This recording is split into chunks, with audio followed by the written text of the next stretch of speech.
मथुरा के पास एक गांव था जिसमें एक बूढ़ी माई रहती थी। उस बूढ़ी माई का नाम सुशीला था। वह अकेले ही रहती थी क्योंकि उसका अपना कोई नहीं था। वह एक गाय रखती थी जिसका दूध बेचकर वह अपना गुजारा करती थी। वह कान्हा जी की अनन्य भक्त थी। पूजा पाठ मंत्र आदि कुछ नहीं जानती थी। वह तो बस प्रेम की पुजारिन थी। दिन रात बस कान्हा जी को याद किया करती थी। भगवान तो बस भाव के भूखे होते हैं। कान्हा जी भी उससे बहुत प्रसन्न रहते थे। वह उसे स्वप्न में दर्शन देते और उसे कभी कुछ खाने को मांगते तो कभी कुछ। बूढ़ी माई भी उसी दिन जो कान्हा सपने में मांगते वह बनाकर उनको भोग लगाती। सुशीला प्रतिदिन कान्हा जी के मंदिर जाकर उनकी दूध से सेवा करती थी। रोज सबसे पहले वह गाय दूहती, कान्हा के लिए दूध का प्रसाद निकालती, फिर उनके दर्शन करने जाती और उनको दूध का भोग लगा कर आती और बाकी बचे हुए दूध को वह गांव में बेच आती। फिर लौटकर अपने प्रभु की आराधना में मस्त होकर बाकी समय अपनी कुटिया में बाल गोपाल की भजन कीर्तन और स्मरण करके बिताती। यही उसके रोज का नियम था। लेकिन गरीब बूढ़ी माँ को चढ़ावे के बाद बचे हुए दूध से इतने पैसे नहीं मिलते थे कि आराम से 2 वक्त का खाना भी खा सके। अतः कभी कभार मंदिर जाते समय तालाब से थोड़ा जल दूध में मिला लेती, जिसकी उसकी आमदनी इतनी हो जाती कि वह अपना जीवन निर्वाह कर सके। बूढ़ी माई बहुत ही नम्र स्वभाव की थी। पूरी दुनिया में उन्हें केवल कान्हा का ही आश्रय था, जिनसे वह ढेरों सारे बात करती रहती। और कान्हा जी तो ऐसे भक्तों की टोह में ही रहते हैं। वह भी अपने भक्तों के साथ नित्य नई लीला करते रहते हैं। एक दिन बूढ़ी माई सुशीला के जीवन चक्र में भी रोड़ा आ गया। तालाब से जल मिलाते समय जल में साथ साथ एक छोटी सी मछली भी दूध में आ गई और कान्हा जी के चढ़ावे में चली गई। दूध डालते समय मंदिर के गोसाई जी की दृष्टि उस पर पड़ गई तो गोसाई जी को बहुत गुस्सा आया और उन्होंने दूध वापस कर दिया। सुशीला को खूब डांटा फटकारा और उसका मंदिर में प्रवेश निषेध कर दिया। सुशीला पर तो आसमान टूट पड़ा। उसने किसी और को भी दूध नहीं दिया और रोती बिलखती सीधे अपने घर पहुंची। उसका भोला मन बहुत दुखी था।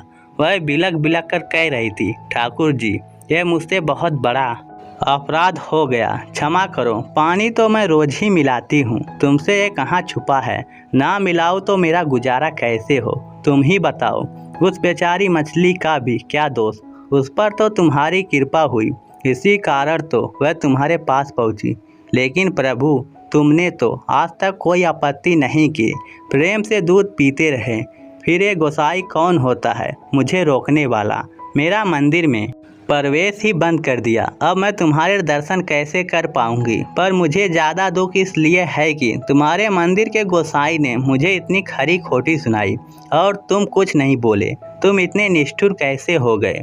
तुम्हें तो सब कुछ पता है, फिर यह सब क्यों? ठीक है ठाकुर जी, अगर यही मेरा अपराध है तो मैं प्रण लेती कि तुम अगर रूठे रहोगे तो और मेरा चढ़ावा स्वीकार नहीं करोगे तो मैं भी अन्न जल ग्रहण नहीं करूंगी, यही प्राण त्याग दूंगी। भूखी प्यासी सुशीला को रोते रोते शाम हो गई। रात का अंधेरा भी अभी पांव पसार ही रहा था। रोती हुई सुशीला अभी भी झोपड़ी के एक कोने में बैठी हुई थी। तभी उसके कानों में एक मधुर आवाज़ सुनाई दी, माई, ओ माई। सुशीला उठी तो दरवाजे पर देखा कि एक सुंदर सोलोना श्याम बड़ किशोर खड़ा है। थका हारा सा किशोर कुटिया में झांक रहा था। तो सुशीला ने पूछा, बेटा तुम कौन हो? तो वह युवक बोला, मैया, मैं ब्रिजवासी हूँ, कान्हा के दर्शन करने आया हूँ। बड़ी देर से पैदल चलते चलते थक गया हूँ, बड़ी जोर से भूख लगी है, कुछ खाने को मिल जाए तो तुम्हारा बड़ा आभारी रहूँगा। यह सुनकर सुशीला के शरीर में ममता की लहर दौड़ गई। वह अपना दुख दर्द सब भूल गई और बोली, हाँ हाँ बेटा, अंदर आओ। यह भी कोई पूछने की बात है? इसे अपना ही घर समझो। ना जाने तुम कौन हो, जिसने आते ही मुझ पर ऐसा जादू बिखेर दिया है। बड़ी दूर से आए हो क्या बेटा? बोलो क्या खाओगे, अभी जल्दी से बना देती हूँ। तब वह किशोर बोला, अरे मैया, इस समय क्या रसोई बनाऊंगी? जो कुछ सुबह का पड़ा है वही दे दो।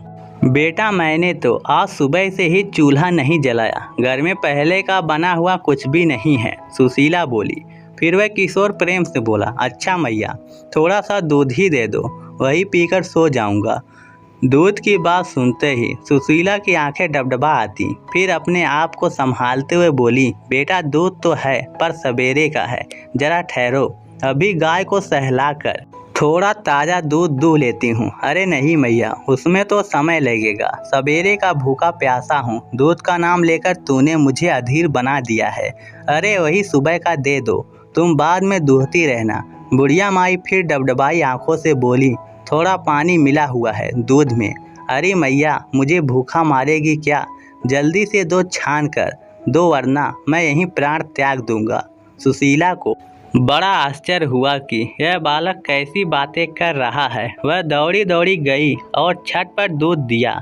दूध पीकर वह बालक का चेहरा खिल उठा और बोला, मैया कितना स्वादिष्ट दूध है, तू तो यूं ही ना जाने क्या क्या बहाने बना रही थी। अब तो मेरी आंखों में नींद भर आई है, अब मैं सोना चाहता हूँ। इतना कहकर वह वहीं सो गया। सुशीला को अब फुर्सत हो गई तो दिन भर की थकान, दुख और अवसाद ने फिर उसे घेर लिया। जाड़े के दिन थे पर भूखे पेट उसकी आंखों में नींद कहाँ थी। जाड़ा बढ़ने लगा तो अपनी ओढ़नी बालों को उड़ा दी।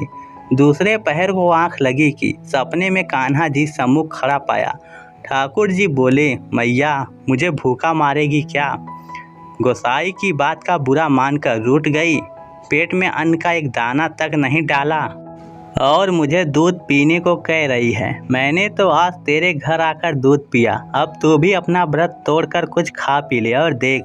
और मैं रोज़ तेरे दूध की प्रतीक्षा में व्याकुल रहता हूँ, मुझे उसी से तृप्ति मिलती है। अपना नियम कभी मत तोड़ना। गोसाई भी अब तेरे को कुछ नहीं कहेंगे।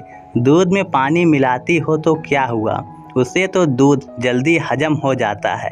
अब उठो और भोजन करो। सुशीला हड़बड़ा कर उठी और देखा कि बालक तो कुटिया में कहीं ना था। सचमुच लल्ला ही कुटिया में पधारे थे। बूढ़ी माई का रोम रोम हर्ष उल्लास का सागर बन गया। उसने झटपट 2 रोटी बनाई और कान्हा को भोग लगाकर आनंद पूर्वक खाने लगी। उसकी आंखों में प्रेम की अश्रु धारा बह रही थी। थोड़ी देर में सवेरा हो गया।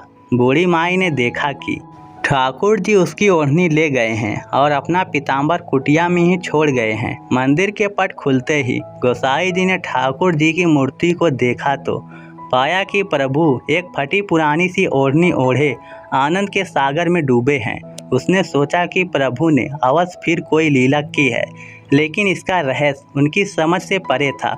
जब बूढ़ी माई दूध और ठाकुर जी का पीताम्बर लेकर मंदिर पहुंची और बोली, गोसाई जी देखो तो लल्ला को, पीताम्बर मेरे घर छोड़ आए हैं और मेरी फटी ओढ़नी ले आए हैं। कल सवेरे आपने मुझे भगा दिया था, लेकिन भूखा प्यासा मेरा लल्ला दूध के लिए मेरी कुटिया में आ गया था। प्रभु का लीला का रहस्य उद्घाटन होते ही गोसाई जी वही बूढ़ी माई के सामने बैठ गए और भावुक हो गए।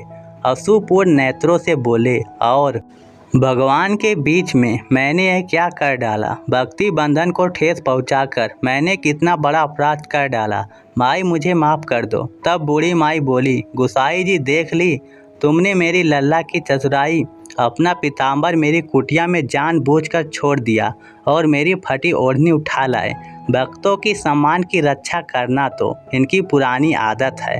मंदिर में ठाकुर जी की मूर्ति मंद मंद मुस्कुरा रही थी, जैसे कि ऐसा कह रही हो, अरे मैया तू क्या जाने, तेरी प्रेम से भरी ओढ़नी ओढ़ने में जो सुख है वह पीताम्बर में कहाँ। तो दोस्तों, इस कहानी को लेकर आपकी क्या राय है, नीचे कमेंट करके हमें ज़रूर बताइएगा। धन्यवाद। राधे राधे।